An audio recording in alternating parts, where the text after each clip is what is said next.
So I often start my paintings with a little sketch. Not always, but just to get ideas and try to decide what I think is going to work out for me. I'll show you a few little things. Like I was going to do this one. I did paint this painting, and if I have an opportunity, I'll include it in this video, with the bridge coming across and the trees and where I wanted things. I put notations here and there. And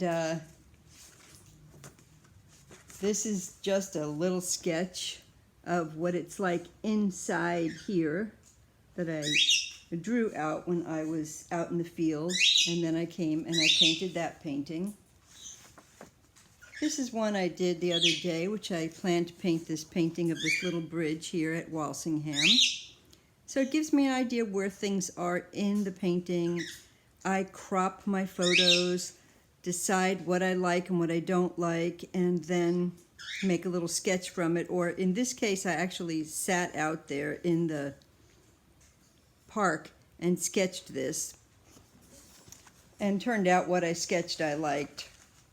This, I don't know if you can even see it. It is, it's actually water here and the rocks and how the sand comes around here. The photo is beautiful, but this is just to give me an idea of whether or not the actual setup of the painting would work, whether my focal point would be enough of a focal point. So I'm just trying to design the painting, because to go through the whole painting and realize you've moved things in the wrong places is devastating. And this is a sketch I did of what I'm painting right now, which is the trees in the background, the field and the fence, the water, the reflections in the water. None of these are detailed. They only take 5 minutes to draw out, and it gives me a really good idea of what it is that I'm going to be doing, or if I think it will be successful. I painted a whole painting similar to this sketch here, which I put a little bit of, I believe that was watercolor on there to help me figure out exactly where I wanted things. Excuse my silly bird. This here was, I actually did do a painting. I did several sketches here to decide which painting I thought would be best of the same scene. And I don't remember which one I painted, but I painted one of these. So it's always helpful.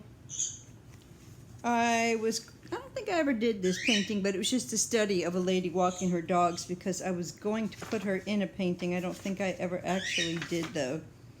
But just little things that I see now and then that I want to capture, just to give me an idea of what I think would work. This one I actually did turn into a little painting. Was the tree, the cypress tree that's over here in the pond.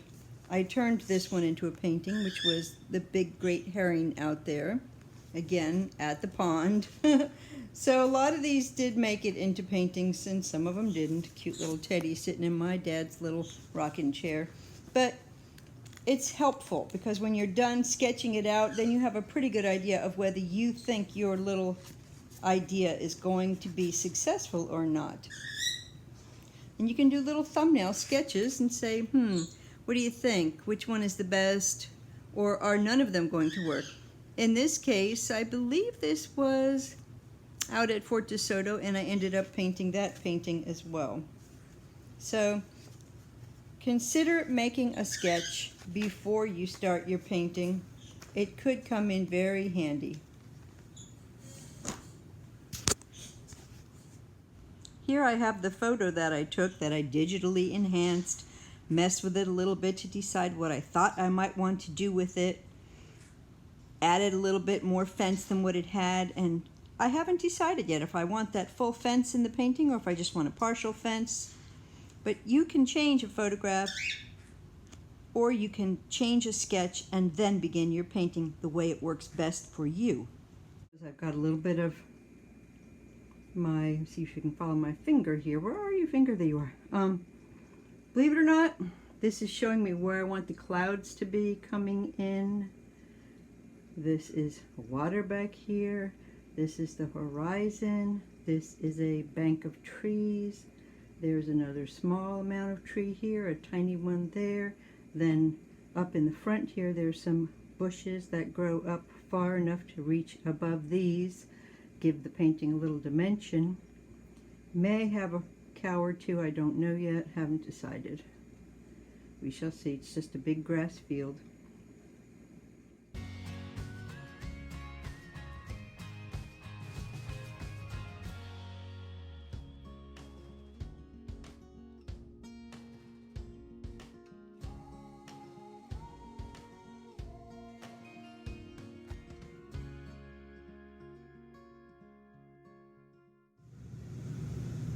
So we've got some of the sky in there now.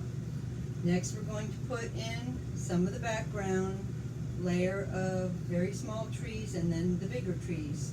We're just going to keep working our way forward. And we're going to start putting in the grasses and the water. And I have to decide if I'm going to put a fence in here or not. I may or may not. I don't want it to look too cheesy, but we'll see.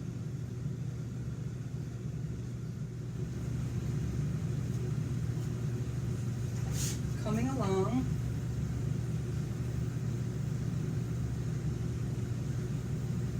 Part of this will be covered with grass.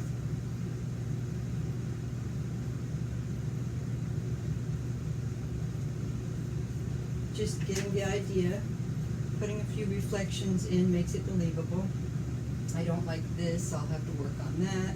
And I'll finish working on these trees here, putting a little light through them.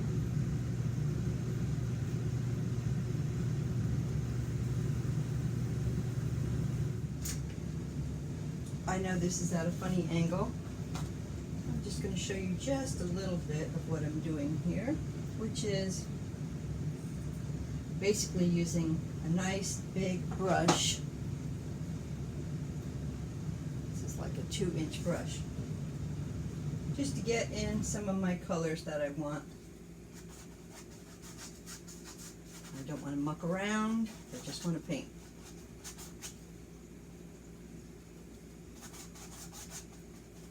Bringing warmer colors up front. I like the fact that I've already got some paint down, and so now I can paint so much easier. Pray with me that I don't knock the canvas on the floor when I do this. I just need to get to the edge here a little bit. But you see how much faster you can paint once you get that first layer down.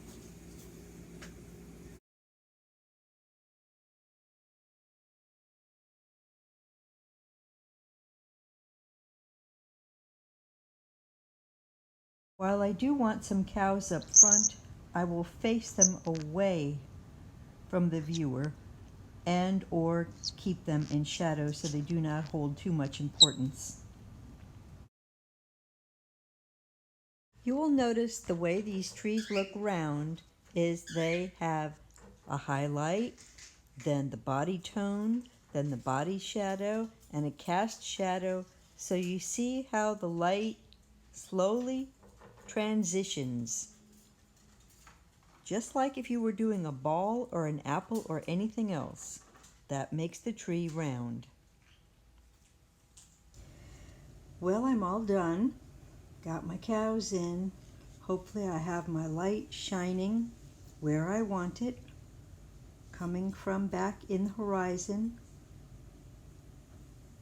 The lightest light right there.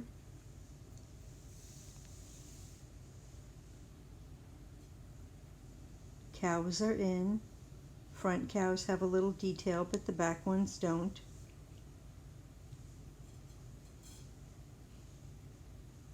Hopefully I've kept with my focal point, which is the light in the back, and the cows are just there to enhance the painting. Shadow from the tree up front is pointing us to our focal point.